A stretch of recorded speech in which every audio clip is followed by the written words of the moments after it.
question too, so thank you. Hi, my name is Madison Howard. I live here in Concord, and I'm an ACLU voter, which means that I prioritize civil liberties when I vote. You got about 100% rating of ACLU.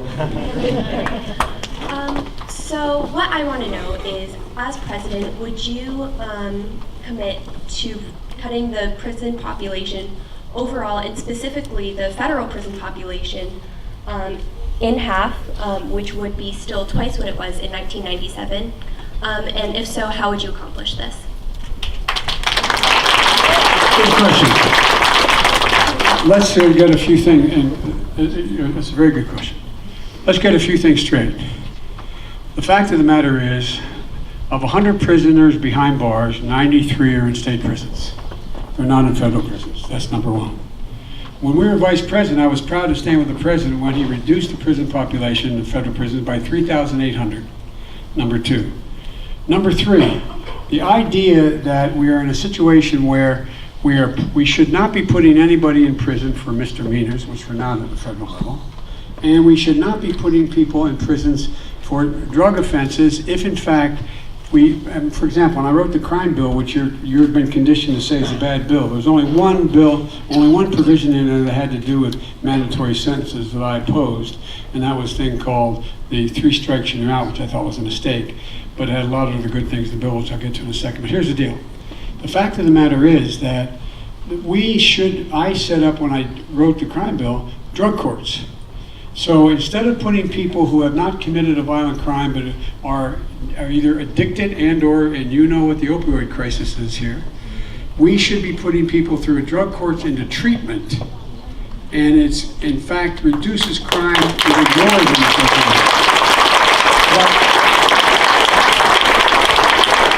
And I proposed we got it passed and proposed $400 million for drug courts.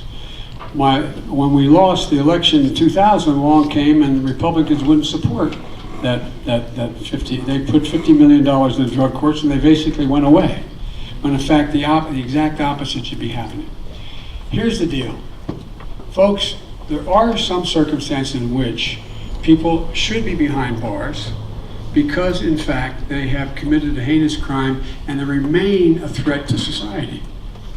But to arbitrarily say, I'm just going to make a commitment, I will cut arbitrarily in half, or by a third or by 90%, is not a rational way of going about it. The rational way to go about it is to make sure you're not putting people in jail who in fact have not committed violent crimes. You should put them in work programs. You should put them in positions where they are on probation, etc. And secondly, what we should be doing is not putting people in jail for crimes that in fact are on the books that really even shouldn't be on the books, in my view.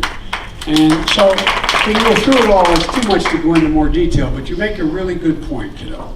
The fact of the matter is, the single most important thing we can do is make sure that the civil liberties portions of our administration of justice are in fact adhered to.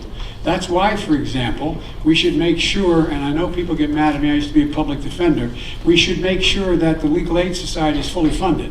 We should make sure that the public defender's office is fully funded.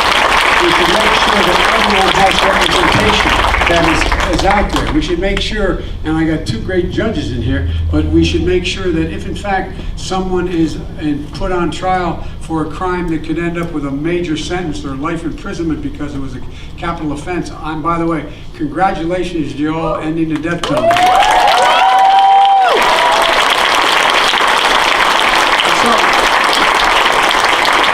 But we should have procedures that guarantee that all the rights available to a person are available to them, in fact, with representative counsel. You know, for example, I'm going to.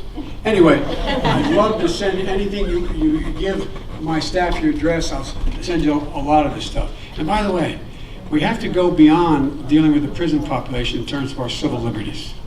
One of the things we have to do is we have to pass a national law guaranteeing that people who have decided that they are, not decided, people who are either part of the LGBTQ community, if in fact they are now, and I take some credit for it happening along with your governor, they now are constitutionally protected to be able to get married.